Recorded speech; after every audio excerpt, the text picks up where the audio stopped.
when I look at Penn State, they don't have the wide receivers that I think that they need to at this point.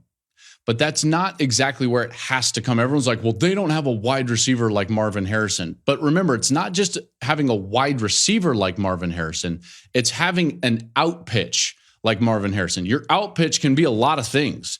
It can be a run game. It can be a running back. It can be a tight end. Look at Georgia for that example. Brock Bowers is their out pitch, and that's why they're in some peril now because he's out with his injury. You have to have a player or an element on your team that can take you to the next level. What is your out pitch?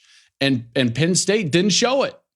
They didn't show it, or they don't have it. And I refuse to believe that they don't have it because they've got some really talented players on that side of the ball. Think about it. While they might not have the wide receivers, I know they've got really good tight ends, and they're tight ends where I feel like underutilized in the game. Their backs, I think, are the best players on their offense.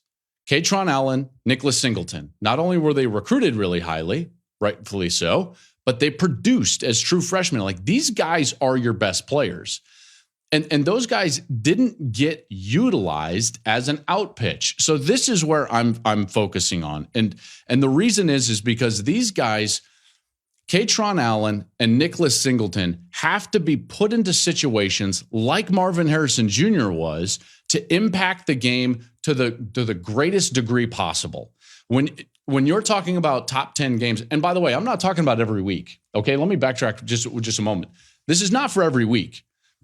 Marvin Harrison Jr. doesn't need to go to where he did on Saturday every single week in order for Ohio State to win. But when you're facing another great team, your great players have to play great football. And then you have to put them in positions to impact the game as a coaching staff.